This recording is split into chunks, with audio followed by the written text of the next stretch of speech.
शिवाय शिवजी सदा सहाय। ओम नमः शिवाय गुरुजी सदा सहाय। ओम नमः शिवाय शिवजी सदा सहाय। ओम नमः शिवाय गुरुजी सदा सहाय। ओम नमः शिवाय शिवजी सदा सहाय। ओम नमः शिवाय गुरुजी सदा सहाय। ओम नमः शिवाय शिवजी सदा सहाय। ओम नमः शिवाय गुरुजी सदा सहाय। ओम नमः शिवाय शिवजी सदा सहाय। ओम नमः शिवाय गुरुजी सदा सहाय। ओम नमः शिवाय शिवजी सदा सहाय। ओम नमः शिवाय गुरुजी सदा सहाय। Jai Guruji, Jai Sangat Ji. Shukrana Guruji for this immense blessing. I am today reading from Light of Divinity, Satsang of Lieutenant General Retired C.K. Kapoor. A soldier salutes Guruji. As a soldier who served the Indian Army for over 3.5 decades, I have always been an ardent follower of the professional doctrine that, quote, a true soldier lives by chance, loves by choice, and kills by profession, end quote. However, it was in the evening of my life that I got an opportunity to realize that there is a world of divinity much beyond the line of control of human intelligence and knowledge. A cruise to the as yet uncharted regions of spirituality was a distant dream for me, but the latter part of March 1999 changed the course of my destiny. The lotus feet of Sri Guruji Maharaj opened the portals of a divine kingdom for me, not far away from where I live, without making me perform any tormenting tapasya at the foothills of the remote Himalayas. I had heard about Guruji much earlier through my close friend, Lieutenant General Retired R.I.S. Kahlon, a close disciple whose wife was cured of severe knee arthritis thanks to Guruji. Amazingly enough, I got the honor of seeking the blessings from the primordial power, His Holiness Sri Guruji Maharaj, much later, after a gap of about 4 or 5 years. An army officer took me to Guruji's temple towards the end of March 1999. Since then, there has been no looking back. My life has been transformed in more ways than one as my family has flourished under Guruji's vibrant and vivacious divinity ever since I first had an audience with him. I strongly believe that Guruji is an incarnation of Lord Shiva and is endowed with a treasure trove of super healing powers that only Providence can bestow on any mortal soul, especially in this Kali Yuga. Let us be extremely clear that Guruji has not only got the matchless ability and the indomitable power to heal some of the most grave, incurable diseases and handicaps on this planet, but like Lord Shiva, he is a gifted Vedeshwar, God of healing. You name the disease and he will cure you in his own inimitable style. The healing begins to work automatically as soon as you surrender yourself to his lotus feet. In Punjab, Haryana, Rajasthan, Delhi, and all across India and abroad, millions of his devotees can testify to his blessings. After my retirement, on several occasions, I have been blessed just by his miraculous touch, even when I came face to face with the ultimate truth, death. My wife, Sushila, a diabetic, was blessed by Guruji. Her sugar levels magically came down to 107 after she had a handful of laddus and mithai, which Guruji gave to her in the form of prasad on the first day she had Guruji's darshan. Her fasting sugar level used to be above the 200 mark, and I could not believe my eyes when tests registered the change in her adamantly high diabetic readings. It was an eloquent testimonial to the divine blessings of Guruji. In September 2002, I suffered acute chest pain and was advised a coronary bypass. I straight away went to Guruji from the Research and Referral Hospital at New Delhi to seek his blessings. He told me that though I did not require any stenting, nevertheless, in the longer run, it would be advisable to get myself operated at Escorts Hospital. He asked me to bring a copper tumbler and blessed it with his hands. He asked my wife and me to drink from it every morning on an empty stomach, and we have been doing so ever since. My heart ailment, which seemed a difficult issue, ceased to worry me. Saving his devotees from the tsunami. I am reminded of yet another unforgettable experience. In the winter of 2004, Guruji expressed his desire to bless retired defense personnel before going to Jalandhar. I told Guruji that there are only a few retired defense personnel living in the National Capital Region. Would Guruji like to include serving defense personnel, the human assets of the nation too? Magnanimous as ever, Guruji nodded and told me that he will inform me about the date and venue of the program later. After some time, I broached the subject again, and he told me to visit a place near Chhatarpur Mandir, along with Mr. Prem Singh, our former ambassador to Singapore.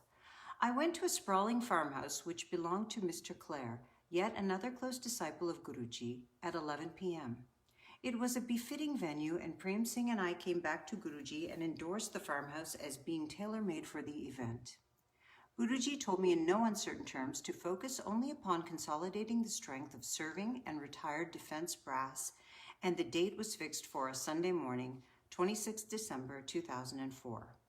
Many devotees had, however, already made plans to visit overseas holiday destinations like Thailand, Bangkok, Kuala Lumpur, and Andaman and Nicobar Islands, and the exotic beaches of Goa. So a large number of devotees asked Guruji to exempt them from attending this program. But Guruji insisted and urged them to participate in that function without any excuse. Since the words of Guruji are sacrosanct for every disciple, the trips were canceled or postponed. The program was attended by a wide cross-section of people, including retired and serving defense personnel. Thus, through his hukum and through his obedience, Guruji had saved everybody, because it was on 26 December 2004 that the tsunami wreaked havoc on all the coastal cities. Most of them were where the devotees had planned to celebrate the New Year. All these disciples who attended the function were given a new lease of life by Guruji. Guruji has his own way of blessing and saving his followers from untoward natural calamities. Guruji is himself the most impenetrable armor for his disciples, safeguarding them against catastrophes. He has the power and compassion to be the ultimate savior, the Messiah of spiritual bliss, and happiness that none other than a benevolent God can himself be. 3 Guru Mantras, the epitome of faith. One satsang day around 2 o'clock at night, when I was just about to leave for home after taking permission from Guruji in the presence of a handful of his closest disciples, Guruji asked me what I knew about God and religion. When I failed to measure up to his discerning expectations, Guruji laughed heartedly and said, "General Saab, don't worry at all if you do not know anything about religion." Though Guruji rarely preaches, nevertheless, he then eloquently narrated spiritual verses from the Holy Quran, Bible, Bhagavad Gita, and from the Guru Granth Sahib with great chastity and profound authenticity. The verses flowed from his lips like the transparently clear and pure holy river Ganges comes out of her fountainhead like Lord Shiva himself. We were all awestruck and stood in utter humility and silence. After a brief spell, Guruji asked us what we had understood from all that he had just shared from his rich reservoir of spiritual knowledge. When we could only shrug our shoulders in utter helplessness, he laughed, but slowly and empathically elucidated 3 divine golden Guru Mantras that have become the epitome of faith and guideposts in our efforts to lead a blissful spiritual life. The core essence of his preaching was threefold and is the tallest testament of spirituality. He said, number 1, all religions are one, all gods are the same, all religions preach only one language of love and compassion and service to mankind. Number 2, help anyone and everyone, irrespective of caste, color, creed, faith, or religion, anytime and every time. And if you cannot help anyone due to any reason whatsoever, then at least do not cause any harm or damage to anyone. Number 3, disengage yourself from outward pleasures, dreams, and desires of the cosmetically alluring materialistic world. Take out some time from your hectic schedules to contemplate and meditate by sitting in samadhi every day in quest of spiritual elevation and perfection in life. To sum up, he finally advocated redirect and reinvest some of your attention, energy, and time upon cementing your eternal bond with divinity and spirituality.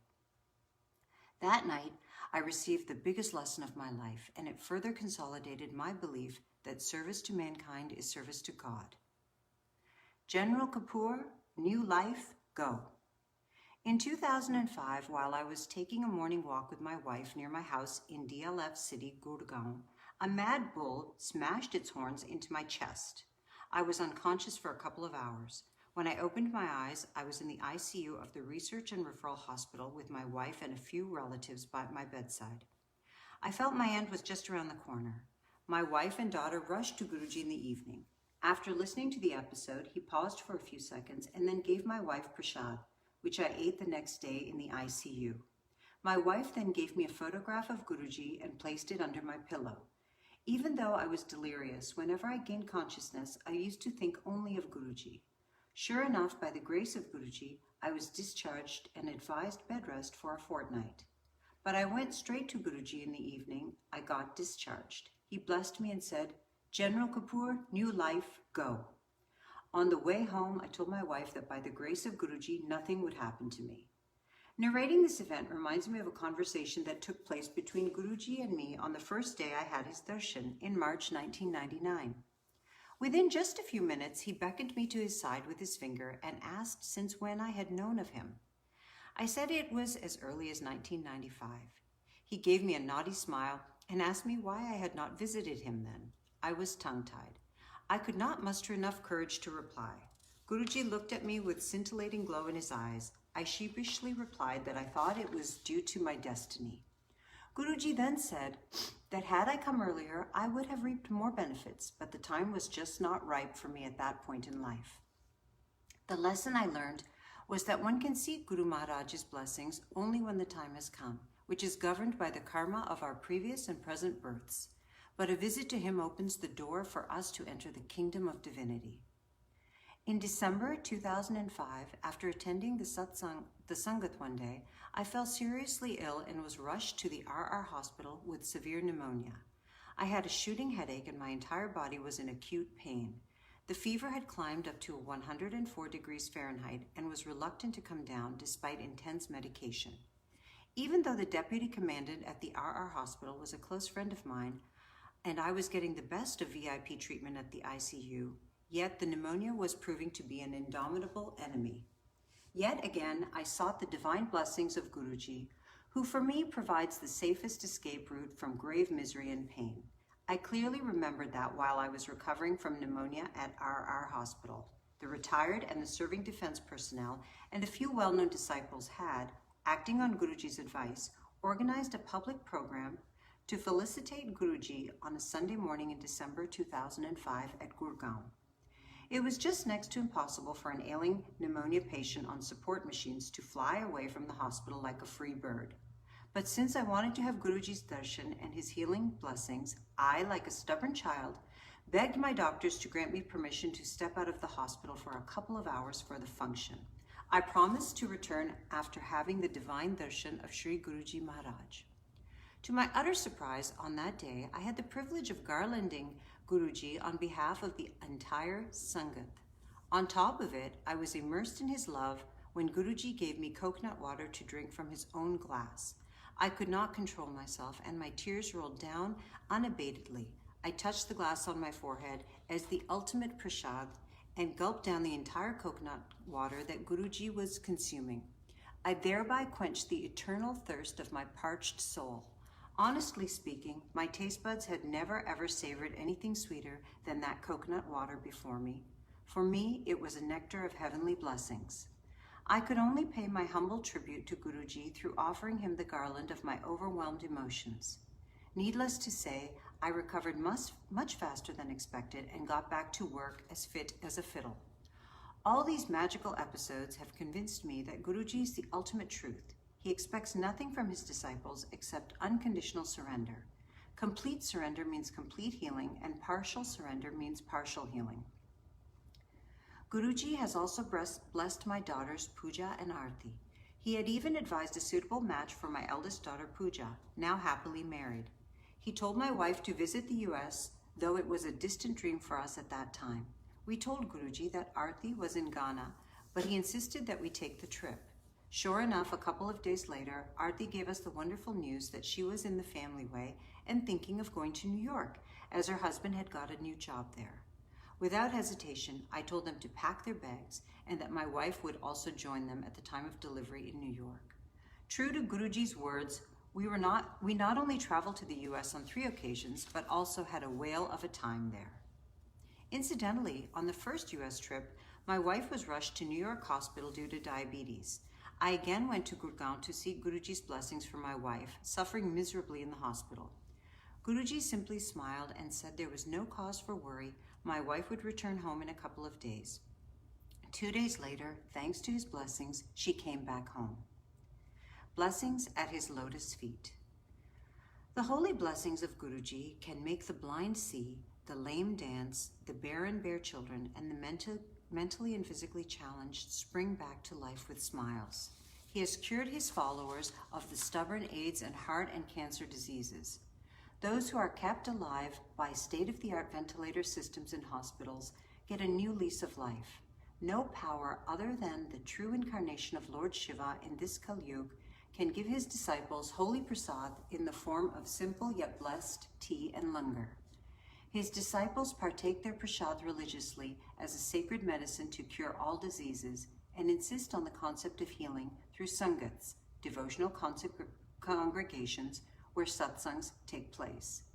For a soldier like me, my Brahmastra, to help the ailing and disabled, the needy, the deprived and the deserving but handicapped, the talented but traumatized, is to simply show them the gateway to the majestic spiritual darbar of Guruji.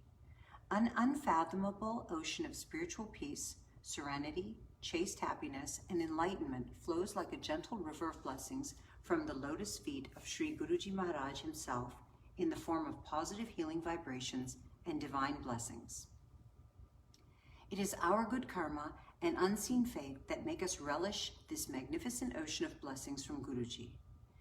Either you can immerse yourself in this blissful ocean of love, or you can swim across to the ultimate destination of moksha by the blessings of Guruji alone, based upon the karma of your past and present births. All one needs to do is to wholeheartedly surrender and take a holy dip in this vast ocean to see the magic of Guruji's blessings, one birth after another. Today, my whole world revolves entirely around Guruji, who is not only God, but the last word when it comes to revealing the unknown realms of my spiritual odyssey en route to salvation or moksha. For a mortal soul like me, the invigorating fragrance and benign presence of my Sri Guruji Maharaj are a blessing in themselves. His Holiness Sri Guruji Maharaj is omnipotent, omniscient, and omnipresent. He knows in detail the previous, present, and future births of all of his followers.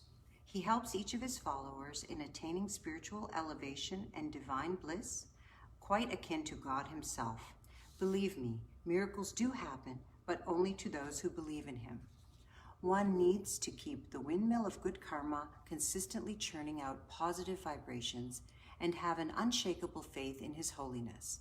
And above all, like me, one must be a true soldier and fighter in pursuit of spiritual salvation and excellence, even under testing climates in alien and forbidden terrains. My soulful salutations to His Holiness Sri Guruji Maharaj in utter humility and surrender to his lotus feet. Shukrana Guruji, Jai Guruji, Jai Jai Guruji, Jai Sangat Ji.